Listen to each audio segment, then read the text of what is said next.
Diversifying can be an excellent way to improve your lifestyle, achieve your family goals, improve your farm's long-term financial viability, or perhaps may even address some of those environmental problems affecting your farm.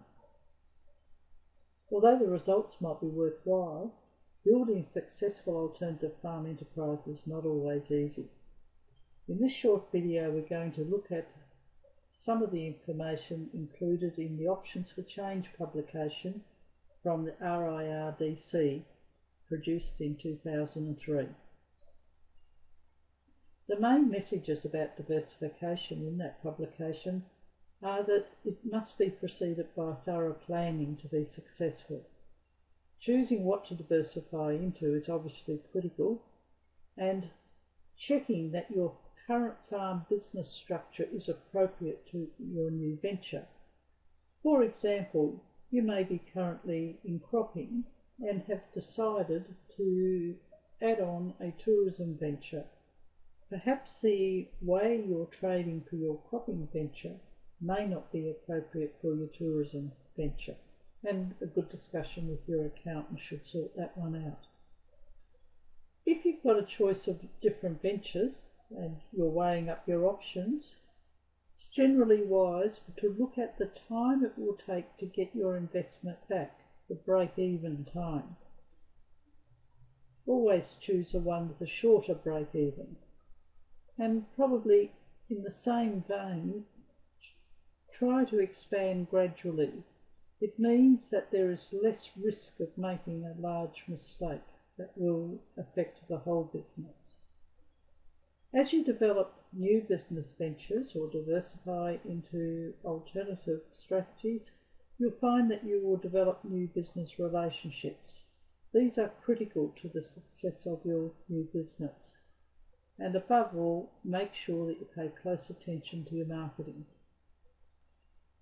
So all of this boils down to basically three critical factors: thorough planning, good management, effective marketing. The same three factors that are critical to anything you do on the farm. Let's look at an actual example from the publication. Carolyn and Jim Street are a good example of the type of outcome that can come from careful planning before diversification. Coming out of the wool crash, their farm had a moderate debt, but the sheep and cattle genetics were of reasonable quality and the pasture was in fair condition.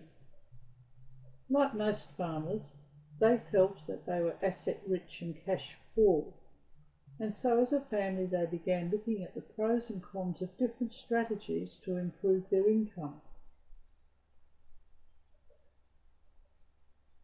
They decided to open up their minds and to think of as wide a range of strategies as possible. Some of the options they came up with might seem a bit out there for you. They talked about some of the options such as growing alpacas or olives or herbs. They looked at globe artichokes, cold climate grapes, expanding an existing worm farm, a smaller worm farm that they already had. They talked about backgrounding cattle as an option, perhaps farm forestry, which some people seem to be doing quite successfully around them, and then growing out pigs also came up as a potential option.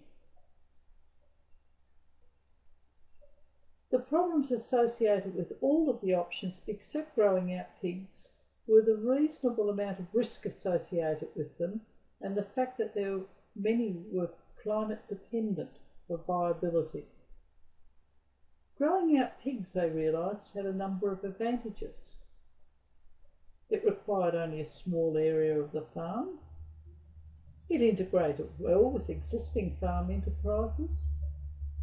Management requirements were minimal, and they could use the pig manure and sawdust from the growing out sheds to fertilise pastures, and potentially improving production on the rest of the property. Or they could stockpile it and sell it to other farmers for the same purpose. The farm itself was well situated for the business. There was a ready supply of sawdust from the Walker sawmill, good supply of water. There was gravel on the property for road construction, and there was a well-drained site sufficiently distant from the neighbours not to bother them with odours.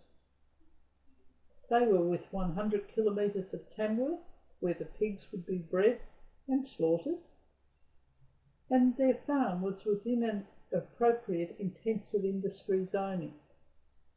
There were no Environment Protection Agency requirements.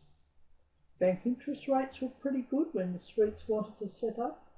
Their bank supported the idea, and the local council was also happy to approve the operation.